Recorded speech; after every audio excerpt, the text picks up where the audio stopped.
Syaitanirrajim. Bismillahirrahmanirrahim.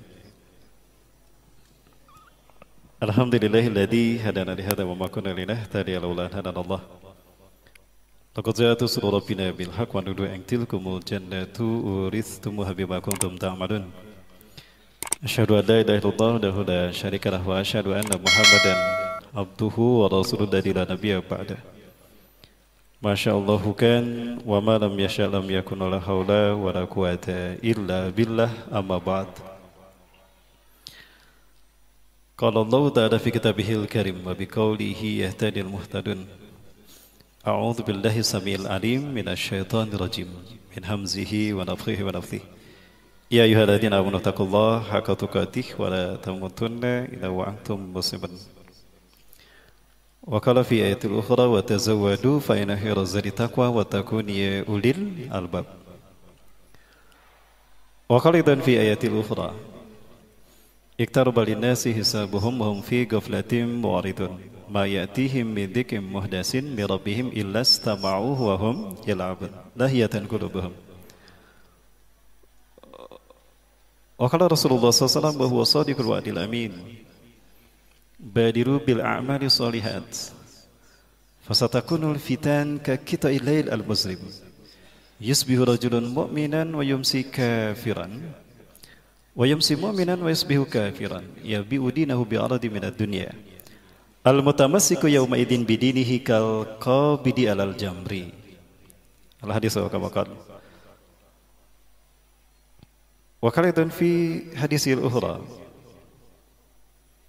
hinama su'ila anil biladil ladzi ahsana li ashabihi ay yaskuna fihi ba'da faqala fa'alaykum bisyam fa innal malaikata basitatun ajnihatiha 'alayha.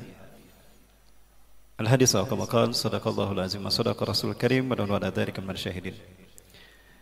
Ila hadratil kiram amirul majlis ila hadal marnamiz Kang Bayu ya hafazakumullah wa ila allahna tahfiz min ta'amir masjid hada Salman ITB wa ila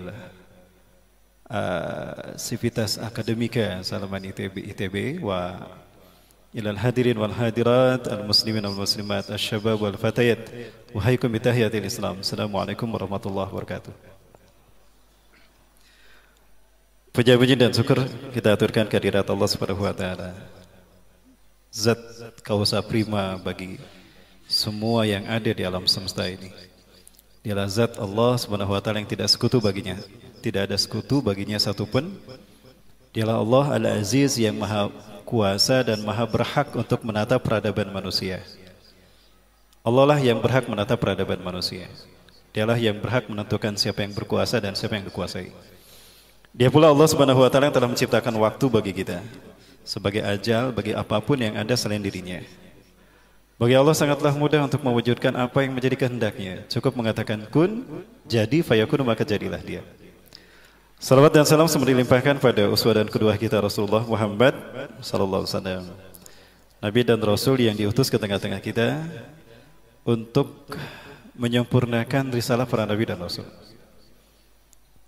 Beliau menyatakan dalam salah satu hadisnya, masali wa masalil anbiya, perumpamaan aku dengan nabi-nabi yang lain, kama salil rajulin bana bunyanan, seperti seorang laki-laki yang membangun sebuah bangunan, sebuah istana. Fa ajmalahu wa asana, maka dia membaguskan bangunan tadi dan mempercantik serta memperindahnya. Fa ja'alan nas yatufuna haula, maka orang-orang berputar mengelilingi bangunan tadi. Ma ajmala hadzal bunyan, betapa indah bangunan ini. Illa tilkal labinah, kecuali satu lubang batu bata itu. Kenapa dikosongkan satu lubang batu bata itu? Kenapa tidak ditutup? Wa ana tilkal labinah, akulah satu lubang batu bata itu yang menutup kekosongan itu. Wa ana khatamtul anbiya wal mursalin, maka aku menutup para nabi dan rasul. Itu yang pertama. Yang kedua, Rasulullah SAW diutus ke tengah-tengah kita memberikan basyirah wa nadhirah. Basirahnya kabar gembira bagi mereka yang beriman pada Allah dan Rasul, bi anna lahumul jannah, bahwasanya bagi mereka ada surga sebagai balasan akhir dari kehidupannya. Nadhirahnya bagi mereka yang ingkar kepada Allah adalah kehancuran. Ya, apapun, siapapun, apapun bentuknya, jika menentang Allah dia pasti hancur. Ya. Bapak Ibu yang dirahmati Allah, yang berikutnya kehadiran Rasulullah SAW juga menjadi isyarat kalau kiamat telah dekat.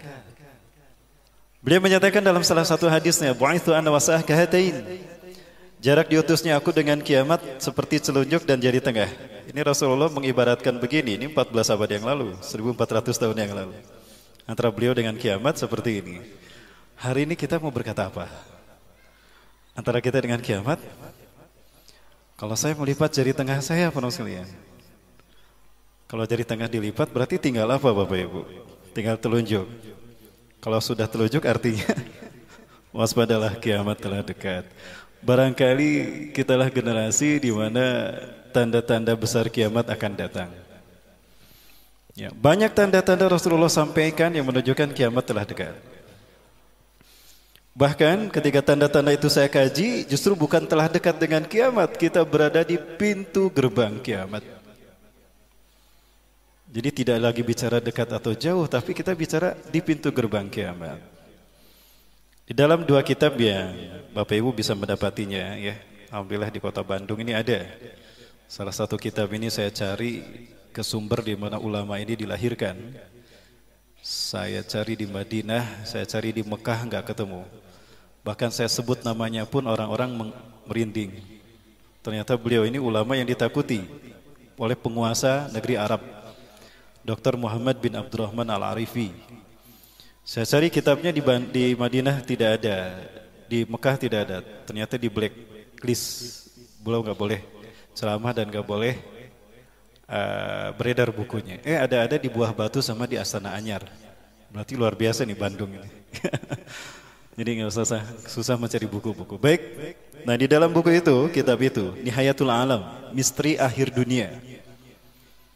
Begitu pula dengan buku An-Nihayah fil Fitan wal Manahim, kitab yang disusun oleh Imam Al-Hafiz Ibnu Katsir rahimahullah. Dinukilkan dua hadis ini. Rasulullah SAW bersabda, "Baina yaday sa'ah, di pintu gerbang kiamat, sinina khadi'atan, akan muncul tahun-tahun penuh dengan tipu daya dan tipu muslihat." Ini ciri kalau pintu gerbang kiamat sudah dibuka dan kita berada di tengah-tengahnya, apabila waktu dalam skala tahun itu penuh dengan tipu daya dan tipu muslihat. Indikatornya ada 3 kata Rasulullah. Yang pertama, yukadzabu fihas shadiq, didustakannya orang-orang yang jujur, orang yang berkata benar dibohongi, bahkan dizolimi, ya, dikebiri hak-haknya. Sudah terjadi belum? Sudah terjadi Bu? Sudah. Kang, sudah terjadi belum Kang? Sudah. Contohnya jelas sekali bagi kita. Bagi kita PKI ini kan ancaman bagi keutuhan NKRI. Ideologi sesat dan zolim, kejam, fakta-fakta berdarah dalam sejarah lahirnya bangsa ini. PKI menebar teror. Dan yang menjadi ancaman adalah para ulama. Ya, yang diancam, maksudnya yang diancam oleh mereka para ulama, kaum muslimin, karena cuma umat Islam yang tahu kalau mereka ini berbahaya. Ya. Jika ada ulama mengingatkan pemerintah, mengingatkan bangsa ini akan bangkitnya kembali PKI yang berbahaya, kira-kira dia pengkhianat bangsa apa pahlawan bangsa? Harusnya dia pengkhianat kan? Ulama yang mengingatkan kepada pemerintah kalau PKI akan bangkit lagi. Dan itu faktanya sudah ada. Dia berjasa tidak sama negara? Harusnya berjasa, faktanya sudah ada. Tapi apa yang terjadi? Bukan PKI-nya yang diusut, malah ulama ini yang ditangkap dan dipenjara. Maka jika ulama-ulama yang lurus, ulama-ulama yang Quran Sunnah, yang cinta tanah air ini malah dibohongi, dituduh anti NKRI, dituduh intoleran, dituduh anti Bhinneka Tunggal Ika, maka para pembohonglah yang akan dibenarkan. Itu yang kedua. Wa yusaddaqu fihal kadzib, dibenarkannya para pendusta, para pembual, ya, itu dibenarkan dan diikuti, aman mereka. Saya pernah diundang ceramah di sebuah lapas yang namanya penjara kan, image-nya tempat orang-orang ya buruk lah, orang-orang penjahat ya, sampah masyarakat, itulah sebutan-sebutan bagi penjara. Karena saat itu saya diundang kuliah subuh, 1,5 jam sebelumnya atau 1 jam sebelumnya saya diminta datang karena baru pertama kali ada orientasi dulu tentang lapas tadi, kemudian ngobrol dulu dengan panitia. Saya datang ke sana 3:45 saya sudah ada di gerbang lapas ini. Saya disambut oleh teman yang mengundang. Alhamdulillah Ustadz datang sebelum waktunya. Masuk ke sana, diketuk pintu besi, dibuka.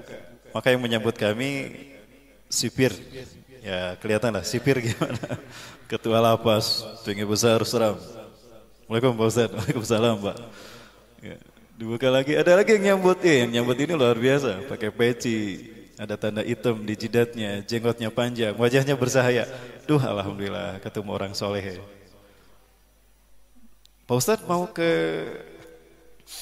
ke markas dulu atau mau langsung ke masjid? Saya ke masjid aja. Kebetulan saya belum witir saat itu. Saya ke sana jam 3:30 pagi. Masjid ini penuh apa sepi kan, Kang Bayu? 3:30. 3:30 biasanya masjid sepi ya. Itu di penjara penuh tuh para malam. 3:30 pagi subuh di penjara masjid penuh. Subhanallah penuh masjid di penjara aja. Ya biasa memang. Tapi mereka setidaknya luar biasa lah. Ada yang tahajud, ada yang baca Quran, ada yang berzikir. Itu yang baca Quran ya didengarkan suaranya kayak Ustadz Agus tadi. Subhanallah. Nun wal qalami wa ma yasturun ma anta bi ni'mati rabbika bimajnun. Kayak perasaan saya sahdu di penjara ini kok kayak yang betah sekali di penjara nih. Saya ketemu sama Presiden PKS ya. Ketemu dengan Pak Surya Dharma Ali, mantan Menteri Agama. Ketemu sama Andi Malaranggeng, Anas Urbaningrum. Nah, udah pada tahu nih di mana penjaranya. Nyaman saya berada di penjara tadi. Beda ketika saya di luar penjara. Anu nipu teh, anu ngabohong teh, anu ngabacok teh. Itu di luar penjara. Di dalam penjara nyaman saya Bapak Ibu. 3 jam saya di dalam sana.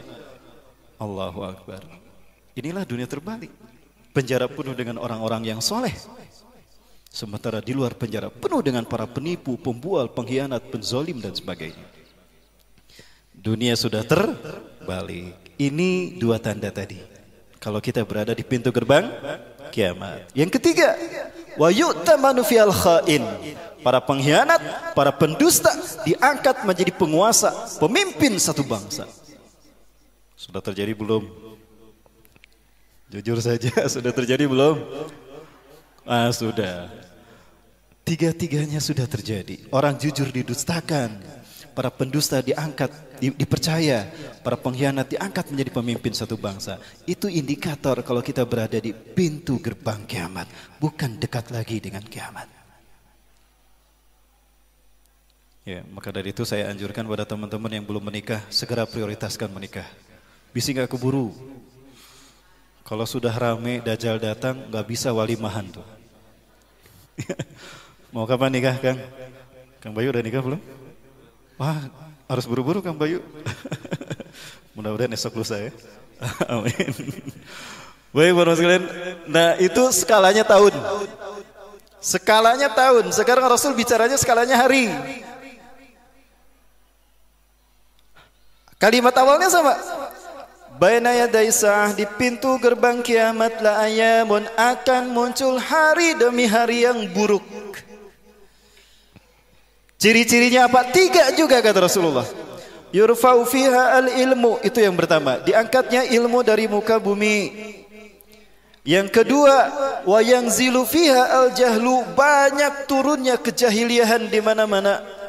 Dan yang ketiga, wa yaksuru fiha al-harju, banyak al-haraj di mana-mana. Kita bahas satu-satu. Ya, diangkatnya ilmu dari muka bumi. Apakah dengan dicabutnya ilmu ini maksudnya sehingga para orang-orang di dunia ini tidak ada yang punya ilmu? Ngadak-ngadak orang tuh bisa ngitung? Ya, ngadak-ngadak orang tidak punya pengetahuan tentang kehidupan? Tidak, bukan. Tapi saya melihat dicabutnya berkah dari ilmu itu sendiri. Apa fungsi ilmu? Ilmu berfungsi untuk membuat orang dari tidak tahu menjadi tahu. Dari tidak faham menjadi faham, dari tidak bisa menjadi bisa, bahkan dari susah menjadi senang, dari menderita menjadi bahagia. Itu fungsi ilmu kan? Faktanya Bapak Ibu sekalian. Berapa banyak sarjana di wisuda setiap tahunnya ini. Ini di daerah sini aja ada berapa kampus nih. Kamu di DU mah, kampus nggak jejer tuh ya. Ayah apa? Unikom, ada Unpad, Unikom, STHB, ITHB, apalagi? Banyak lah. Setahun itu kira-kira atau sekali wisuda berapa banyak sarjana yang di wisuda? S1, S2. Yang nggak ada tuh S4 belum ya. Bahkan banyak profesor, tidak sedikit profesor yang dikukuhkan dalam spesifik bidang mereka masing-masing. Kaya kita dengan perbedaan para ilmuwan. Tapi faktanya bangsa kita makin sejahtera tidak? Idealnya makin banyak polisi harusnya makin aman bangsa ini. Sekarang polisi banyak di mana-mana. Makin aman tidak bangsa kita? Ini mungkin isyarat Allah mencabut ilmu dari muka bumi. Dan Rasulullah SAW menyebutkan, Inna Allaha la yarfa'ul ilma minad dunya irtifa'an atau intiza'an mubasyarah. Sesungguhnya Allah tidak mengangkat ilmu dari muka bumi langsung dicabut begitu saja hingga kita tidak mengenal ilmu. Tidak. Lakinna Allah yarfa'ul ilma minad dunya biqabdil ulama. Tapi Allah mencabut ilmu dari dunia ini, dari bumi ini dengan diwafatkannya para ulama. Ulama-ulama yang lurus diwafatkan. Atau ada yang dibunuh karakternya, disebut teroris dan sebagainya. Padahal dia lurus Quran Sunnah dan gak pernah, bahkan dia berkontribusi membangun negara. Udah gitu ada yang dibacok lagi, ada yang dipukul sampai meninggal dunia. Ya ini orang gila zaman now. Mereka ngerti mana ulama, mana bukan ulama. Mana ngerti masjid, jadi gak lantang-lantung. Tahu-tahu muncul aja di pesantren. Ini orang gila zaman now nih, hati-hati. Menurut kalian ya, sudah terjadi belum ilmu diangkat dari muka bumi? Sudah. Maka jika ulama-ulama yang lurus dibunuh karakternya, bahkan dibunuhnya, nyawanya direnggut. Ya, andaikan ada Nabi dan Rasul, mungkin para Nabi dan Rasul yang dibunuh. Tapi kusabab nggak ada Nabi dan Rasul, yang ada pewarisnya para ulama-ulama yang dibunuh. Menurut kalian, jangan salah, ini proyek konspirasi dunia. Ini penggorengan situasi politik untuk menghadapi pilkada, pilgub, ya, pilkot, pilgub dan pilpres. Sudah ada proyek besar, maka untuk mengalihkan isu ini, maka ini cover story. Ya. Ini siasat siapa lagi kalau bukan mereka, invisible hand, Zionis Yahudi. Mereka punya agenda besar. Nah, nggak boleh ada yang menghalangi agenda besar ini. Namun agenda besar ini sudah dibuka terang-terangan oleh Donald Trump. Inilah agenda besar, inilah final dari Zionisme internasional. Berdirinya sinagogi Yahudi di atas Masjidil Aqsa. Ya, kan itu puncak gerakan Zionis. Zionisme itu adalah kembalinya Zionis Yahudi ke Bukit Zion, kembalinya bangsa Yahudi ke Bukit Zion. Ya. Kenapa harus ke Bukit Zion? Karena the God who's waited, Tuhan yang mereka tunggu-tunggu akan segera turun di Bukit Zion. Karena milenium ketiga ini harusnya singgasana Tuhan berdiri bagi mereka di tanah Syam, Palestina. Tapi sampai sekarang sudah 300 terowongan dibuat, gempa sudah diuji cobakan, kok nggak hancur-hancur tuh Masjidil Aqsa? Mereka tidak tahu kalau Masjidil Aqsa ini dihalangi, dijaga oleh para malaikat. Nah ini endingnya. Nah agar dunia tidak konsen ke sana, bikin rame dengan urusan rumah tangga negara masing-masing. Ya, kasus pelecehan Al-Quran lah, penistaan Islam lah, penistaan ulama lah. Sekarang apa lagi? Pembunuhan para ulama. Ya, baik Bapak Ibu yang dirahmati Allah. Itu yang pertama. Yang kedua, ini prolognya lama sekali ini. Kita baru bahas judul ya. Sampai jam berapa nggak Bapak? Setengah 11. Penjelasan saya, suara saya terdengar Bapak Ibu? Jelas ya? Jelas kan? Kalau wajah saya nggak jelas nggak apa-apa.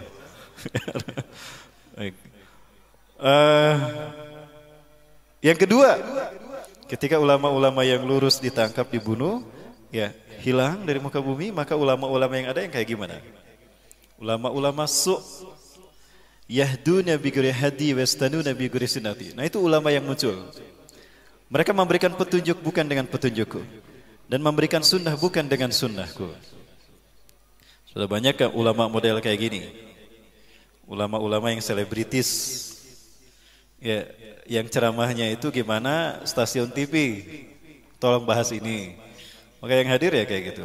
Ya. Justru bukan mendekatkan kita kepada Allah, menjauhkan kita dari Allah. Ya, memberikan konsep Islam menurut cara pandang mereka. Maka jauhlah umat Islam dari Islamnya sesungguhnya. Akibatnya apa? Mereka tidak bisa mencerna bagaimana situasi ini dengan kacamata Quran dan Sunnah. Bapak Ibu dan Bapak Allah, baik. Sekarang kita yang kedua itu tadi ya. Bedakan antara ulama yang lurus dengan ulama yang miring. Kalau ulama yang lurus contohnya siapa? Saya. Amin. Kalau yang tidak lurus contohnya? Kalau zaman Rasul ada Abu Jahal, ada Abu Lahab. Kalau zaman sekarang ada Abu Janda. Nah, itulah contohnya ya.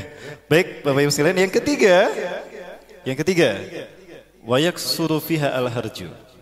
Ketika ilmu diangkat, kejahilian muncul di mana-mana. Maka yang ketiga, al-haraj di mana-mana.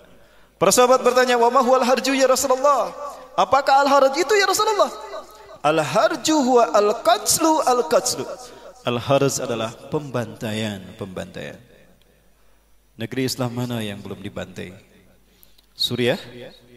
Sudah? Palestina, Irak, Afghanistan, Mesir, Yaman, sudah.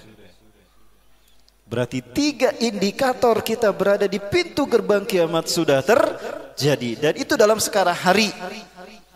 Ya, paradigmanya hari, bukan lagi tahun. Allahu Akbar.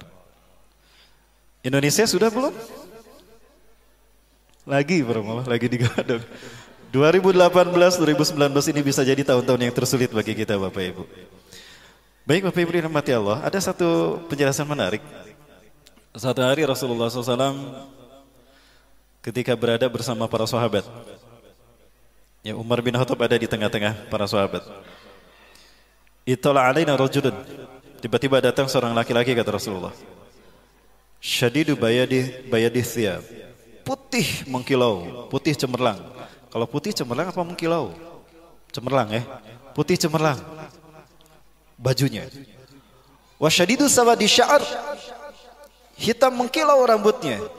Sampai para sahabat ada yang bilang, "Itu rambut ini hitam mengkilau tadi. Kayaknya bukan pakai sampo jing deh. Atau head and shoulder." Enggak, kayaknya mau bukan. Sigana mau pakai urang aring. Wasyadidu bayadis, ya putih cemerlang pakaiannya. Ini dipakai apa di bajunya, dicucinya? Laundrynya laundry mana? Ini hebat gini. Tiba-tiba duduk di hadapan Rasulullah, menyentuhkan kedua lututnya kepada kedua lutut Rasulullah SAW. Wa yadau yadahi ala fahzai Nabi SAW.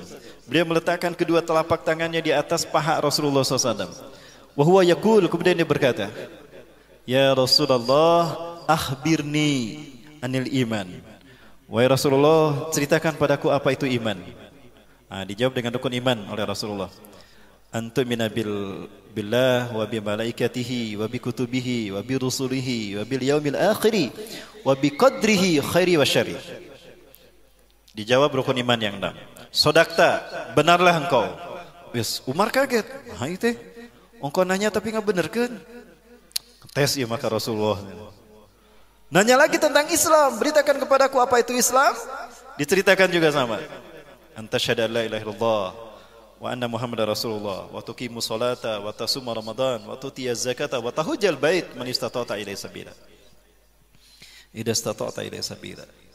Sodakta, benarlah engkau. Ya, makin kaget para sahabat. Ajibna lahu. Heran kami kepada dia. Yas'aluhu wa yusaddiqu. Dia bertanya dan membenarkannya. Yang ketiga apa itu ihsan? Dijawab ihsan itu anta budallah ka'annaka tara fa in lam takun tara fa innahu yarak. Engkau beribadah kepada Allah seolah-olah Allah melihat engkau, tapi jika engkau tidak melihat Allah, yakini Allah melihatmu. Nah, yang keempat, dia bertanya, mata taqumus sa'ah? Kapan kiamat terjadi? Di situ Rasulullah tersenyum. Mal mas'ulu bi alama minasail. Yang ditanya tidak lebih tahu dari yang bertanya. Kita sama-sama enggak tahu, Mas Bro. Ya.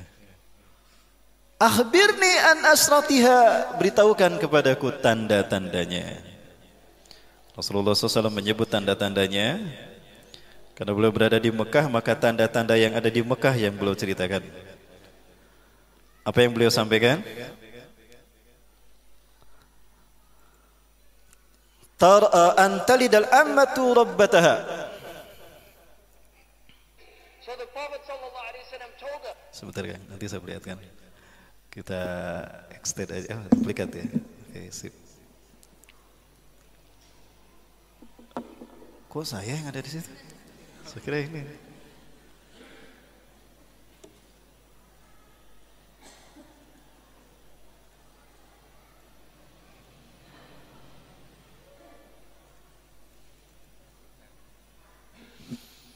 Rasulullah menjawab, Angta lidal ammatu rabbata. Tanda pertama kiamat telah dekat kepada kalian adalah seorang budak melahirkan majikannya. Sudah terjadi belum? Ada yang menakwilkan hadis ini, anak memperlakukan ibu sebagai pembantu di rumahnya. Sudah Bu ya? Mana ini bajunya kok belum diistrika? Istrika dulu. Ya. Masya Allah. Itu anak memperlakukan ibu seperti pembantu. Ada juga ulama yang menakwilkan, tapi ini ulama khalafi ya. Kalau yang tadi ulama salafi, sekarang ulama khalafi. Salafi itu artinya terdahulu. Sekarang yang khalafi itu yang belakangan. Ulama yang kontemporer. Mereka menakwilkan yaitu adanya seorang pembantu yang dinodai oleh majikannya sehingga lahirlah anak majikannya. Ini sudah bukan rahasia lagi, TKW kita banyak yang melahirkan kan, karena didonai oleh majikannya. Bapak Ibu kalau ke KBRI Arab Saudi, itu ada yayasan sosial untuk menampung anak-anak itu. Garulis Karasep, yang mau silakan, 30 juta tuh satu orang, kalau mau diadopsi. Sudah terjadi. Yang kedua, Rasulullah menyatakan, seperti apa yang disampaikan oleh beliau ini. Ini kajian akhir zaman di Eropa Bapak Ibu. Oh sudah ya. Nah ini sekarang udah ganti orang nih. That there will be tribulations, and we should be aware of this. He told us that towards the end of time, you will see the people of the ala, ri'asha, yataqawanuna fil bunyan.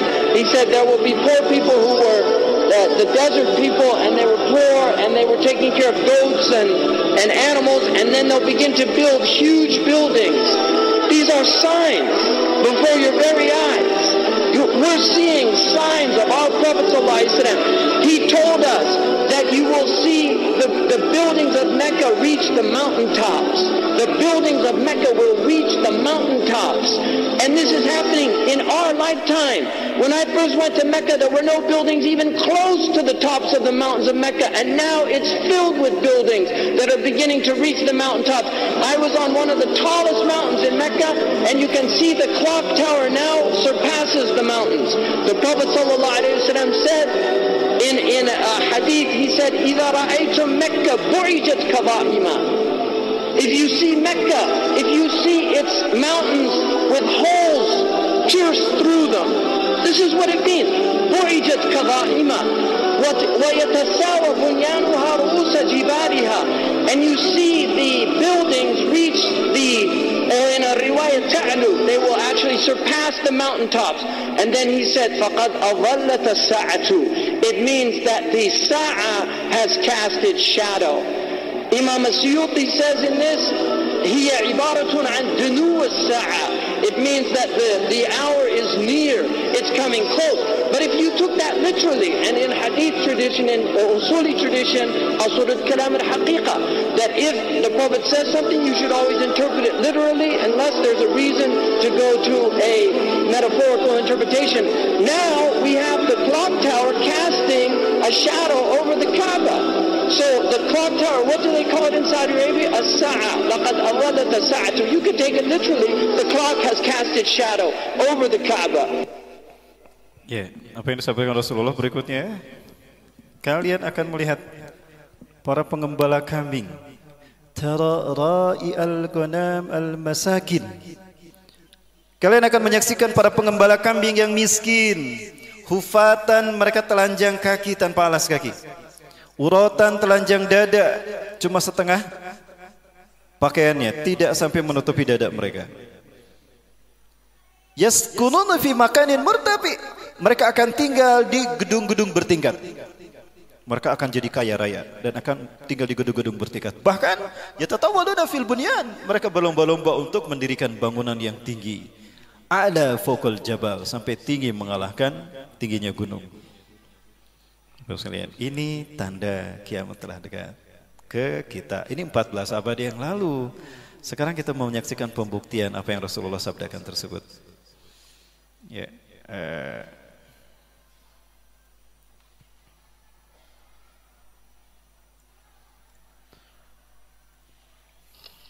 Ini Mekah di zaman Nabi Ibrahim. Tidak ada satu lembar rumput pun, tidak ada satu ekor semut pun, dan tidak ada satu sumber air pun. Ibu-ibu mau tinggal di sini, Bu? Gratis, Bu.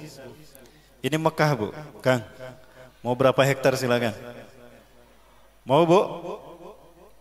Mau nggak, Bu? Siti Hajar mau loh, Bu. Karena tahu nanti mahal di sini harganya. Ya, Siti Hajar luar biasa, ditinggalkan dengan Nabi Ismail di sini. Awalnya Nabi Ismail pun tidak, Nabi Ibrahim juga tidak tega. Ketika Nabi Ibrahim sudah bikin tenda, ya, menempatkan mereka di tempat yang indah, yang nyaman lah. Ya, ini apa yang ini saya juga tahu ya, yang mana aja lah. Ini Ka'bah nih. Maka saat itu pergilah Nabi Ibrahim, ditarik bajunya oleh Siti Hajar. Ini anta dahib ya Ibrahim, kemana kau akan pergi hai Ibrahim? Watasrukunahuna, kau tinggalkan kami di sini. Uzurhi walana, lihat sekitar kita. Gak ada kehidupan sama sekali. Tega engkau meninggalkan kami di sini Ibrahim. Karena ini perintah Allah, Nabi Ibrahim tidak bisa menjawab, hanya jangan menteteskan air mata. Berpaling lagi, bertolak lagi, tertarik lagi bajunya. Ajib soali ya Ibrahim, jawab pertanyaanku. Kenapa engkau tinggalkan kamu di sini? Kami di sini, mau pergi kemana? Tidak bisa menjawab karena perintah Allah. Dan secara manusia juga tidak tega meninggalkan anak dan istrinya. Apalagi Nabi Ismail masih merah saat itu. Yang ketiga kalinya Siti Hajar bertanya, Allahu amarka bihada? Apakah Allah yang memerintahkan kau meninggalkan aku di sini? Kami di sini? Bala ya zawjati, Allah amarna bihada.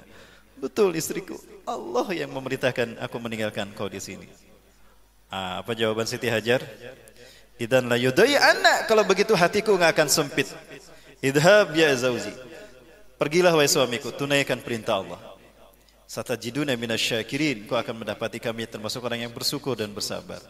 Wah, subhanallah, kalau istri kita seperti itu Kang hari ini, wah luar biasa. Bu, mau tinggal sini, Bu? Baik. Nah, ini Mekah gambarannya di zaman, gambaran Mekah di zaman Rasulullah SAW. Sudah ada gedung-gedung bertingkat, ya, sudah ada Ka'bah sudah tinggi, rumah-rumah sudah nyaman. Ada pasar, Bu, jangan khawatir. Cuma nggak ada wifi. Gak ada internet, gak ada jaringan, gak ada televisi, mati gaya kita. Mau tinggal di sini? Enggak juga, aduh. Nah ini Mekah zaman kita sekarang. Mau tinggal di sini, Bu? Mau, Bang Daik. Mau, Bu? Ya, 10 tahun yang lalu 1 meter 500 juta harga tanah di Mekah. 1 meter 500 juta.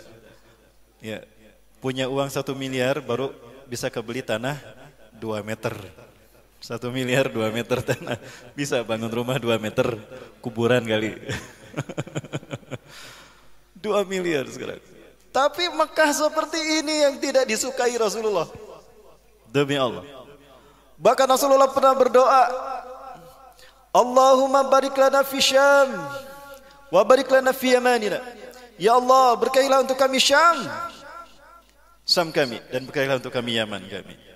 Sam di atas, Yaman di bawah. Najd itu Saudi Arabia dilewat. Ya. Maka para sahabat meminta kepada Rasulullah, ya Rasulullah, ud'ullah yubarik lana fin Najdina aidan. Ya Rasulullah, doakan kami juga agar Allah memberkahi kami Najd. Ya, agar Najd diberkahi juga. Maka kemudian Rasulullah SAW berdoa lagi, tapi Rasulullah kembali tidak menyebutkan Najd. Sahabat meminta lagi untuk yang kedua kalinya, ud'ullah yubarik lana fin Najdina aidan ya Rasulullah. Doakan juga kepada Allah ya Rasulullah agar Allah memberkahi Najd juga untuk kami. Maka yang ketiga kalinya Rasulullah bersabda, inna fiha tahayyadu al-zalazil wal fitan wa takhruju fi qarnu syayatin. Sesungguhnya di Najdlah akan muncul huru-hara, kegonjang-ganjingan dunia, dan akan muncul padanya tanduk setan. Ini sering saya bahas para sekalian.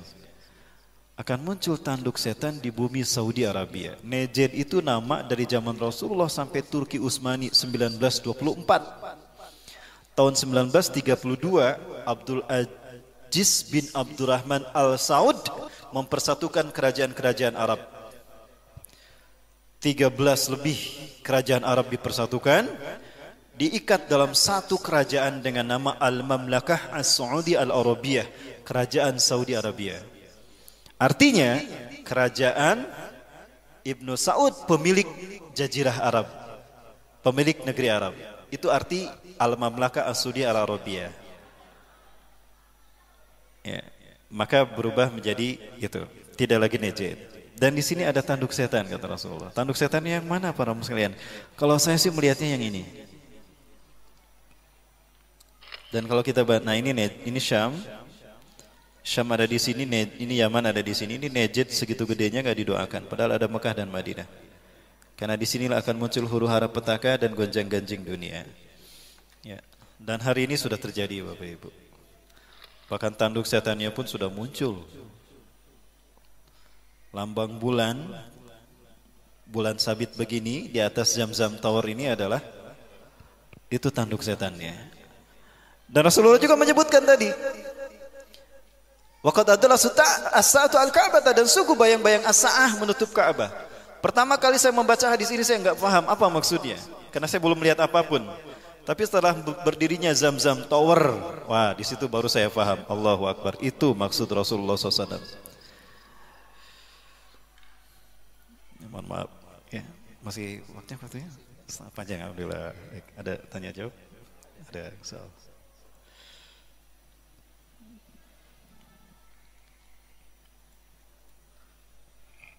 Kok nggak muncul ya?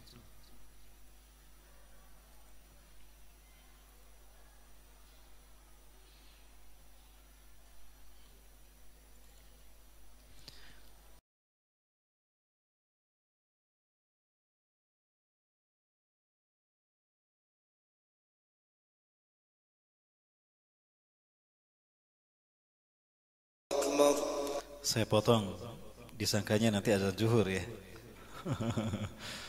Pertama kali saya datang melihat Zamzam Tower ini, saya tatap sekali para Allah. Lama tidak melihat ini. Begitu saya datang, Zamzam Tower udah selesai itu. Perhatikan Zamzam Tower ini dan perhatikan benda yang satu ini. Yang ini nih, gak kelihatan mungkin ya.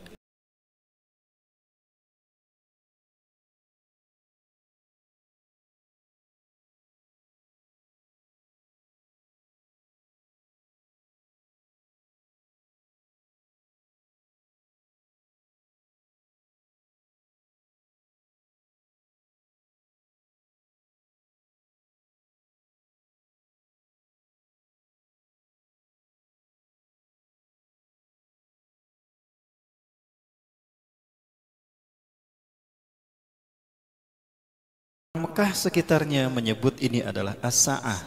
As-sa'ah itu artinya jam, waktu.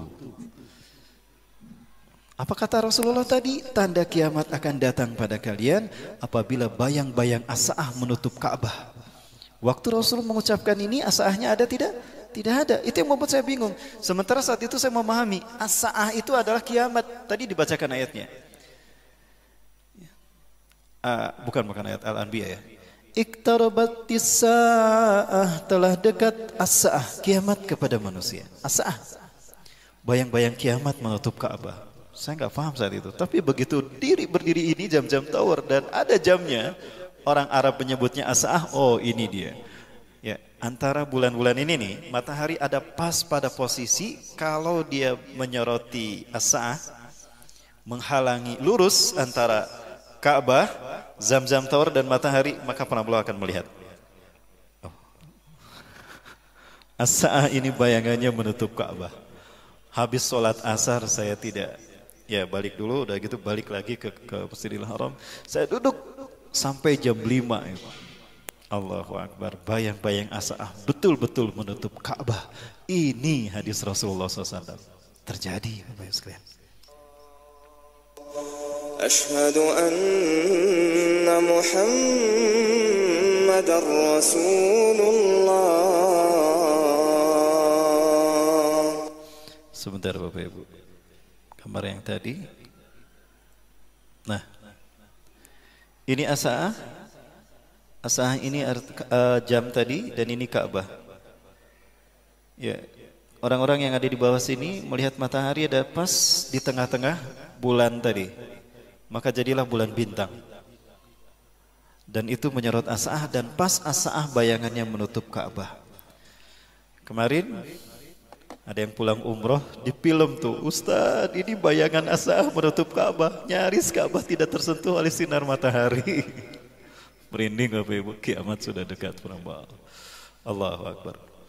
Bahkan yang Rasulullah sebutkan juga tanduk setan ada di sana, itu tanduk setan ini.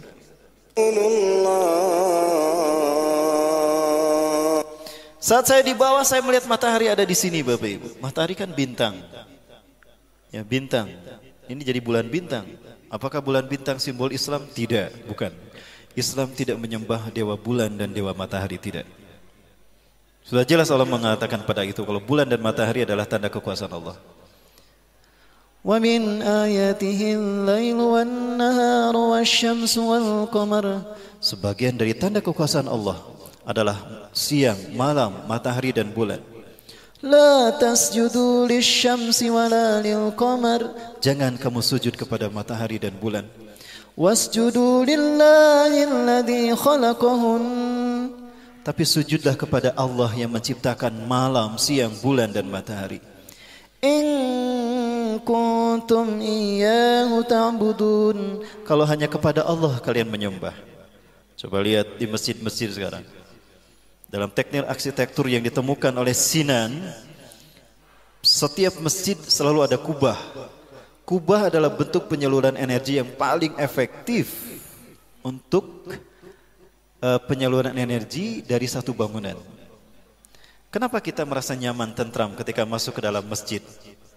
Karena energi kita positif dan aura yang ditebarkan di sini positif. Ibadah, sholat, zikir, positif kan? Coba, sama enggak dengan perasaan yang muncul dalam hati kita ketika kita masuk ke pasar, masuk ke bioskop, nonton Dilan? Sama tidak? Atau kita masuk ke diskotik, gimana perasaan hati kita? Sama tidak? Apa yang membuat perasaannya berbeda? Aura, energi. Energi ada di sekitar kita. Kita hidup karena energi kan? Ruh itu sendiri energi. Dan energi tidak bisa dimusnahkan. Yang adalah ada perpindahan energi dari satu bentuk energi ke energi yang lain. Gitu ya Kang Bayu ya?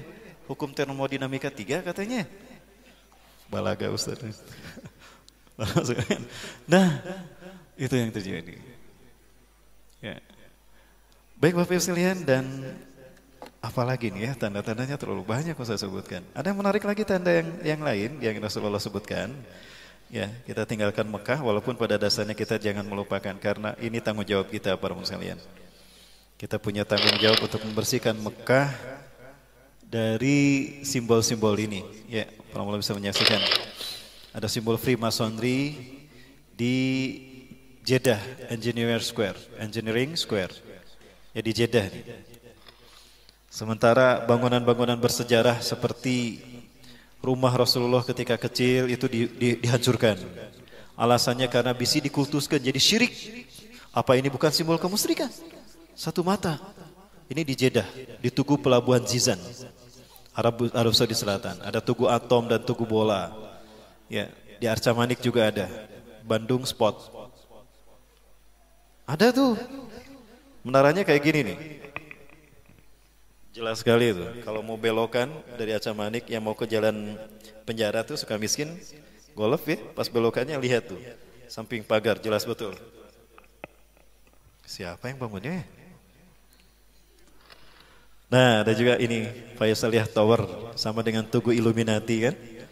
Ada satu matanya. Tadi ini aslinya seperti ini, segitiga. Tapi saya himpit supaya ini bisa muncul satu matanya.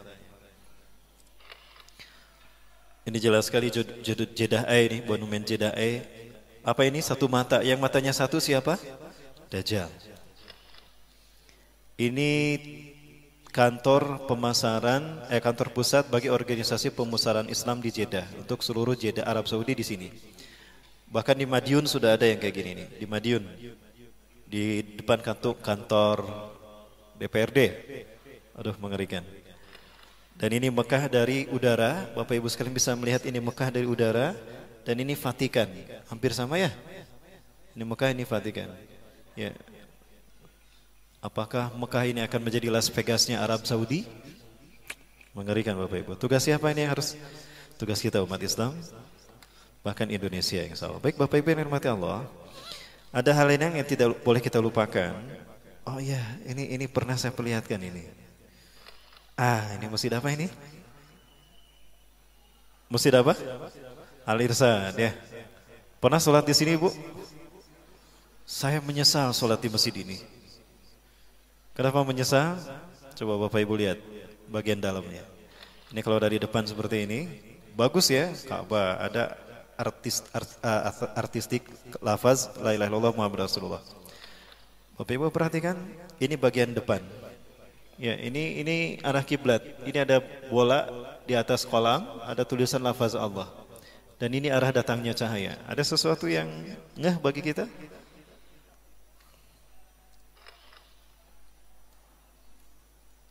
Ya, ini arah datangnya cahaya. Samakah dengan ini? Ini saya temukan di Masjid Al-Safar kilometer 88 yang bawah nih. Di Purwakarta. Sama tidak?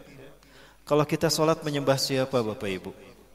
Menyembah Allah. Tapi ini ada di antara kita dengan Allah. Jadi yang kita hadapin siapa ketika kita sholat? Allah apa si mata satu? Si mata satu. Sah tidak sholat kita?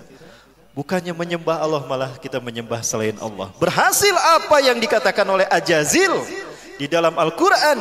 Allah nyatakan, Allah abadikan perkataan si Ajazil yang berambisi ingin menyesatkan manusia. Allah berfirman dalam surat Al-A'raf ayat ke-16. A'udzubillahi minasyaitonirrajim. Qala fabima aghwaytani la'aqudanna lahum siratakal mustaqim. Berkata Ajazil yang kemudian digelar iblis karena tidak mau sujud kepada Adam. Qala fabima aghwaytani. Ia berkata, karena engkau telah menghukum aku tersesat, la'aqudanna lahum siratakal mustaqim. Akan kami halangi manusia dari jalanmu yang lurus. Siratul mustaqim. Coba apa arti siratul mustaqim? Bukan jalan yang lurus semata, itu arti bahasa. Makna yang sesungguhnya apa? Surat Ali Imran ayat 51, surat Maryam ayat 36. Innallaha rabbi wa rabbukum fa'buduh. Hadza siratum mustaqim. Sesungguhnya Allah adalah Tuhanku dan Tuhan kalian. Sembahlah Allah. Inilah siratul mustaqim itu. Jadi siratul mustaqim itu artinya menjadikan Allah sebagai satu-satunya Tuhan yang disembah. Ini arti siratul mustaqim. Maka apa kata-kata si Ajazil? Karena kau telah menghukum aku tersesat, perbuatanku tidak sujud kepada Adam, kau hukum sebagai kesesatanku, aku terima. Dan aku akan halangi mereka dari jalanmu yang lurus. Akan ada saat di mana mereka tidak menjadikan engkau sebagai Tuhan. Akan ada sosok lain yang engkau jadikan sebagai, yang akan dijadikan mereka sebagai Tuhan. Mereka akan menyembah sosok lain selain dirimu ya Allah. Siapa? Dia sendiri. Tapi iblis nggak bisa leluasa mewujudkan ambisinya menguasai dunia. Dia butuh sosok yang nyata yang menjadi kembaran dia seutuhnya. Allah pertemukan mereka di segitiga bermuda. Di dalam buku, saya dulu banyak mengkaji buku segitiga bermuda ya. Salah satunya buku Deddy Suwardi, Tafakur di Angkasa Luhur. Beliau mengkaji tentang fenomena segitiga bermuda, misteri segitiga bermuda dilihat dari sisi astronomi. Katanya ada sebuah lompatan gelombang elektromagnetik terdahsyat. Jika ada benda ada di segitiga bermuda, maka akan tertarik ke pusat semesta dalam waktu yang singkat, tidak terlihat. Katanya begitu. Ya, ada vortex point di sana. Ya. Baik, para muslim yang dirahmati Allah, kembali ke sini. Saya itu ya. Nah ini nih para muslim. Ini adalah salah satu simbol Ordo Illuminati. Segitiga adalah simbol Tuhan dalam filosofi agama Ardi. Ya, agama-agama yang lahir dari filosofi akal budi manusia. Hindu, Buddha, Kristen, itu menjadikan segitiga sebagai simbol Tuhan. Makanya dalam agama Hindu ada Trimurti, betul? Dalam agama Buddha ada Tridharma, agama Kristen ada Trinitas. Dulu di kantor saya ada Trianto, itu teman saya Ustadz. Ya, supaya nggak tegang ini. Bapak sekalian, sudah banyak sekarang pertebaran simbol-simbol ini di masjid-masjid. Ya. Nah, ini di kilometer 88. Ini pas ke arah kiblat. Jadi kita menghadap ke mata satu, bukan menghadap kepada Allah. Bapak Ibu sudah tahu arsiteknya siapa ya? Nggak usah saya sebutin lah. Nanti mahasiswanya marah. Ya. Apakah murni arsitektur? Tidak. Para sekalian, Zionis Yahudi bergerak dalam 3 ranah, simbol, ritual, dan arsitektur. Ritualnya apa? Membayang, membopong obor keliling kota sampai di Bukit Olympus dinyalakan itu obor raksasa. Lalu mereka melakukan atraksi demi memuliakan sang dewa matahari yang dilambangkan dengan api yang ada pada obor raksasa. Itu ritual zaman Yunani, mengagungkan dewa Helios, dewa mataharinya bangsa Yunani. Di Bukit Olympus, maka ritual itu disebut Olimpiade. Masih ada sekarang? Masih ada. Mereka bergerak menyesatkan kita dalam ritual. Baik. Atau juga dalam ritual potong tumpeng. Tumpengnya congcot kan ya? Potong tumpengnya. Ceritanya syukuran. Opening, soft opening kantor. Syukuran, bikin tumpeng. Aiput tumpeng lamun dipotong luhurna hadapna. Luhurna potong tuh. Makanya aya endog di luhurna. Aduh. Syukuran Bapak Ibu, ritual. Tidak terasa halus. Maka benar apa yang disabdakan Rasulullah SAW. La tataba'unna sanana man qablakum shibran bisibrin zira'an bidhira'in. Sungguh kalian akan mengikuti jejak langkah orang-orang sebelum kalian. Sejengkal demi sejengkal, sehasta demi sehasta. Hatta lau dakhalu fi juhri dabbin, lau dakhalu juhra dabbin lataba'tumuhum. Sampai pun mereka masuk ke lubang biawak, kalian ikut juga. Cerdasnya Rasulullah SAW mengibaratkan lubang biawak, bukan lubang ular, bukan lubang buaya. Dan Rasulullah sudah tahu lubang buaya mah bagi para jenderal yang dibunuh PKI itu. Ya, nanti ulama-ulama, 7 ulama yang akan membaiat Imam Mahdi kade ini. Saya peringatkan pada 7 ulama yang akan membaiat Imam Mahdi, bisa ditewak ku PKI, kayak dimasukkan lagi ke lubang buaya. Lubang buayanya di mana ya nama? Bukan di Jakarta, tapi di Jawa Barat. Karena ulama yang dibunuh di Jawa Barat. Baik Bapak Ibu sekalian, jadi kadi itu stres, aduh ya Allah, puntennya. Saya stres galau malah kehidupan akhir zaman. Baik, apa tadi yang saya sampaikan? Nah ini alhamdulillah patung Dajjal ini sudah tidak ada ya Pak sekalian. Dajjal akan datang kata Rasulullah, membawa sesuatu mirip air di tangan kanannya dan api di tangan kirinya. Arya, sami. Dari mana ilhamnya ini? Ya, ada mahasiswa arsitek di sini. Ya hati-hati Pak sekalian. Negara kita sudah dibagi-bagi oleh mereka. Inilah nasib Indonesia sekarang. Selamat datang di Indonesia akhir zaman. Ya, kita akan menjadi budak di negeri kita sendiri. Baik Bapak Ibu dan Bapak Allah, ada satu hal lain yang ingin saya sampaikan. Punten kesana kemari. Saya ingin membahas apa yang dikemukakan oleh Donald Trump. Ini mohon maaf pada rekan-rekan yang sudah menyaksikan ini ya, karena di sini belum. Presiden, apa hikmah yang ada di balik pernyataan Donald Trump? That it is time to officially recognize Jerusalem as the capital of Israel. While previous presidents have made this a major campaign promise, they failed to deliver. Today, I am delivering. I've judged this course of action to be in the best interests of the United States of America and the pursuit of peace between Israel and the Palestinians. Tahun 1947 PBB memutuskan membagi 2 Palestina, 56% bagi Israel, 44% bagi Palestina. Maka Palestina yang tadinya mayoritas dikuasai kaum muslimin berubah menjadi dikuasai Israel, Bapak Ibu.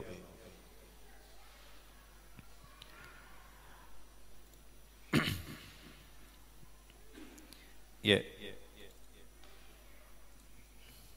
Nah ini Palestina di tahun 1946, yang warna hijau ini kaum muslimin, yang warna putih ini adalah Israel, Yahudi. Tidak lebih dari 8,5%. Maka 1 tahun setelah PBB menyatakan kalau Palestina dibagi dua untuk Israel dan kaum muslimin, maka warna putih ini Israel. Setiap bulannya 1.000 sampai 5.000 orang Yahudi diungsikan setiap bulan ke Palestina. Terjadilah okupasi, perampasan wilayah. Kaum muslimin yang mempertahankan rumahnya dibantai, disiksa. Habislah para sekalian. Ya, dan hari ini bisa kita lihat Israel menguasai Palestina. Dari 12 provinsi di tanah Palestina, tinggal 1 provinsi yang belum dikuasai mereka, Gaza. Begini nasib Indonesia jika Cina dibiarkan. Ini nasib umat Islam Indonesia jika Cina dibiarkan. Dan sekarang 70% tanah di Indonesia milik Cina. Cuma 30% tanah di Indonesia milik orang Indonesia sendiri, pribumi. Saya ingat kepada hadis Rasulullah SAW, La taqumu sa'atu hatta tuqatila qauman. Kiamat tidak akan terjadi sehingga kalian berperang dengan satu bangsa. Ni'aluhum sya'ar, sendal-sendal mereka terbuat dari bulu. Kang Bayu, ada sendal dari bulu enggak di luar? Enggak ada, alhamdulillah. Bukan itu maksudnya Pak Muslimin ya. Maksudnya adalah kepada bangsa ini. Wala taqumu sa'atu, dan tidak akan terjadi kiamat hatta tuqatilu qauman sigarul ayun. Mata mereka sipit. Juluduhum ahmar, kulit mereka merah. Zungfal unuf, beda irungna. Wa wujuhum kambanjanil mutrakoh, wajah mereka bulat seperti tameng yang terpotong. Kira-kira bangsa mana? Cina. Yang kedua, kalian akan berperang dengan India. Sekarang India sudah dirangkul oleh Israel. Benyamin Netanyahu sudah pulang pergi ke India, disambut oleh para politikus. Di antara mereka ada politikus terkenal dan tokoh selebritis terkenal, Amitabh Bachchan. Ada Amit-Amit juga adiknya di sana. Ya, ada Amitabh Bachchan dan Amit-Amit ada di sana, para Allah. Terjadi saat ini. Bapak Ibu yang dirahmati Allah, Zionis Yahudi punya ambisi untuk menguasai dunia. Ini sering saya sampaikan, The Jericho Project, program yang pernah ternyata diakui oleh seorang misionaris di Indonesia. Saat itu dia terang-terangan. Setelah masuk Islam, kita tablik akbir bersama di Sumedang. Beliau menyampaikan, Ustadz, apa yang Ustadz sampaikan betul. Itu rahasia kami sebetulnya. Saya dapatkan ini dari buku-buku Yahudi, diantaranya Desain Yahudi atau Kehendak Tuhan, Max E. Diamond. Max E. Diamond itu orang luar negeri, tapi dia benci kepada gerakan Zionis Yahudi. Dia membongkar Zionis Yahudi gerakan seperti apa. Di antaranya dibahas masalah ini. Masehi tidak lebih dari 3.000 tahun. Ya. 3.000 tahun ini mereka bagi menjadi 3 milenium, 1 milenium artinya 1.000 tahun. Hari ini kita berada pada milenium ketiga. Milenium ketiga inilah yang disebut dengan Y2K. Y2K kadang orang mengenalnya sebagai era kebangkitan teknologi, globalisasi dan informasi. Bukan, itu kamuflase. Y2K syarat berbuatan ideologis. Arti Y2K adalah Year of the Jesus Kingdom bagi orang Kristen. Bagi orang Kristen. Jadi 1.000 tahun terakhir sebelum hari kiamat adalah tahun bagi berdirinya kerajaan Yesus Kristus di muka bumi. Maka singgasana Yesus harus sudah ada sebelum 2000, tahun 2000 Masehi. Faktanya, Yahudi pun tidak bisa membuat ini. Ya. Bagi orang Yahudi sama. Ya. Dengan pemerintahan pusatnya, agenda-agenda negara di dunia harus sesuai dengan agenda Yahudi. Jika berseberangan, habislah nanti. Indonesia, shadow government-nya juga. Inilah Y2K bagi orang Yahudi. Di mana mereka akan mendirikan singgasana Tuhan mereka? Di mana lagi kalau bukan di Palestina, di Yerusalem. Kenapa harus Palestina? Karena Palestina adalah pusat jantung dunia. Jantung dunia itu Palestina. Karena Palestina menghubungkan 3 benua, Afrika, Eropa, dan Asia. Siapa yang menguasai Palestina? Dia menguasai dunia. Dan tidak ada artinya Palestina without Yerusalem, tanpa Yerusalem. Dan tidak ada artinya Yerusalem tanpa sinagog Yahudi. Di mana sinagog Yahudi ingin mereka bangun? Di atas Masjidil Aqsa, kiblat kita yang pertama. Ingat Bapak sekalian, ini kiblat kita yang pertama. Rasulullah sebelum menghadap ke Mekah, ketika masih berada di Madinah, Setelah Isra Mi'raj, Rasulullah SAW menghadap ke sini 16 sampai 17 bulan. Setelah turun surat Al-Baqarah 144 menghadap ke Masjidil Haram. Ya, masjid ini menjadi masjid pertama digunakan sholat asar menghadap ke Ka'bah. Tadina kemana we para sahabat kaum muslimin yang ada di Palestina sholatnya? Ayo nupa tonggong-tonggong, anu pahareup-hareup gitu ya. Ada tuh. Karena kiblatnya kita mau sholat di situ kemana aja nggak apa-apa. Tapi setelah turunnya surat Al-Baqarah 144 semuanya menghadap ke Ka'bah. Apa yang terjadi? Para sekalian, pernyataan Donald Trump ini artinya memberikan izin kepada Yahudi untuk menghancurkan masjid ini dan mereka ganti dengan sinagog Yahudi. Ini nanti yang akan berdiri dan ini kesepakatan yang antara Yahudi dengan Amerika bahwa sinagog yang akan dibangun seperti ini. Mereka akan bersambung menyambut Tuhan mereka, Mesayah atau Al-Masih, para sekalian. Kalau ini terjadi dan kita masih hidup, malulah kita di hadapan Allah. Kita mayoritas tidak bisa melindungi kiblat kita yang pertama. Ya, lebih baik kita sudah syahid ketika ini terjadi.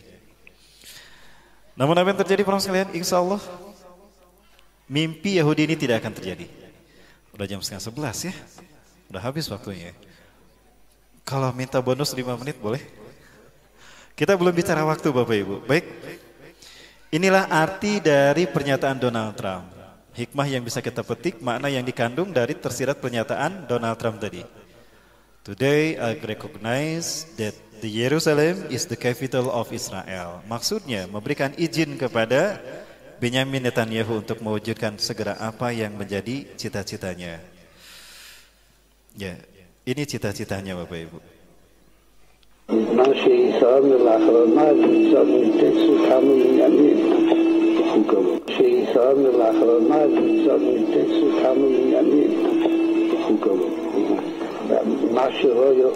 Sudah banyak kemajuan yang kamu lakukan Benyamin Netanyahu, maka kamu saya pilih lagi, kami pilih lagi jadi Perdana Menteri Israel. Padahal dulu sudah menjadi PM Israel dua periode. Ya, setelah itu diganti oleh Ehud Barak dari Partai Buruh, diganti oleh Ehud Olmert, ya oleh Ariel Sharon, lalu diganti oleh Ehud Olmert, kemudian diganti lagi oleh dia. Di antara Perdana Menteri Israel yang progresnya bagus untuk mendirikan singgasana Yahudi, singgasana Tuhan ini Benyamin Netanyahu. Dia bertemu dengan pimpinan Rabi Yahudi Zionis Ashkenazim. Dia berkata banyak kemajuan yang sudah kau raih, tapi ada satu ya yang belum berubah. Mesayah belum juga datang. Ya, kenapa? Itu kan kata-katanya.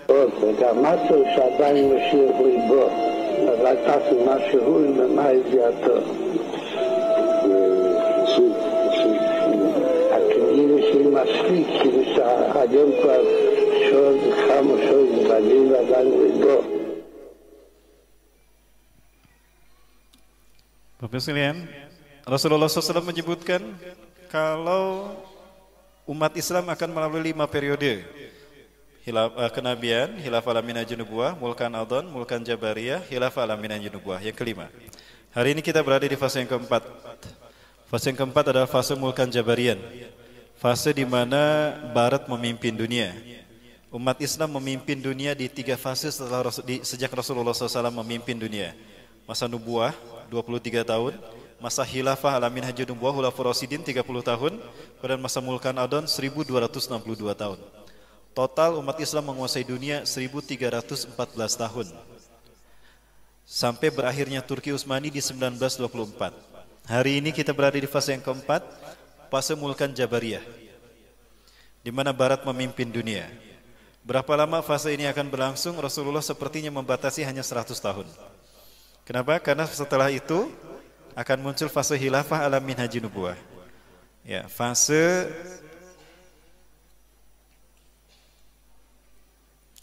di mana umat Islam akan memimpin dunia.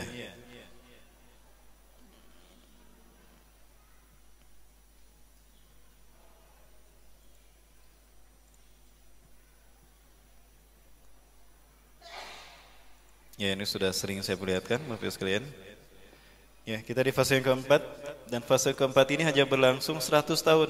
Kenapa? Karena Rasulullah menyatakan dalam satu hadisnya dari Abu Hurairah radhiyallahu an, hadis riwayat Imam Abu Daud, Rasulullah bersabda, "Innallaha yab'atsu min hadhil ummah ala rasi kulli mi'ati sanah mayujadidu dinaha.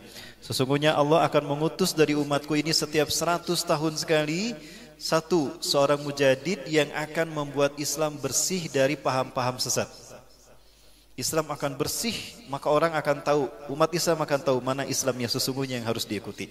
Yang kedua, Islam akan menguasai dunia. Ya.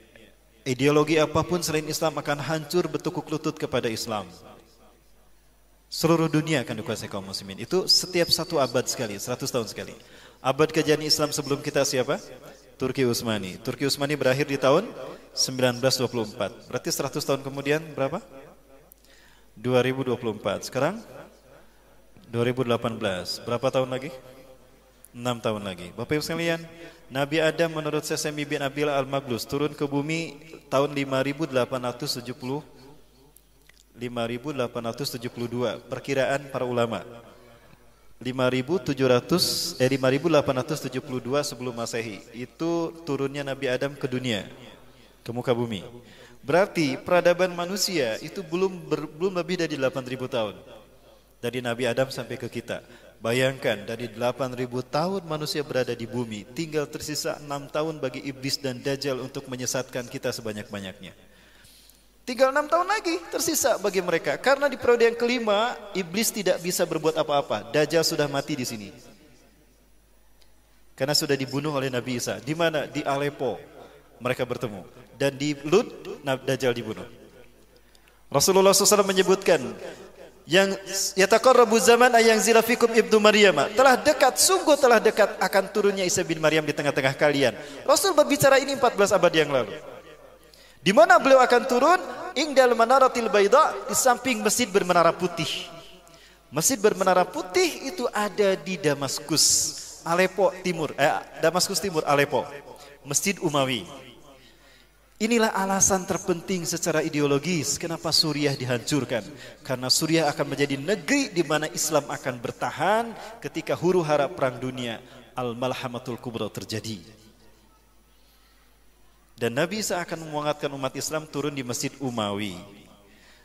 Supaya Nabi Isa tidak jadi turun, agar Islam tidak jadi bangkit di sana. Yuk kita hancurkan Suriah, yuk kita hancurkan Aleppo.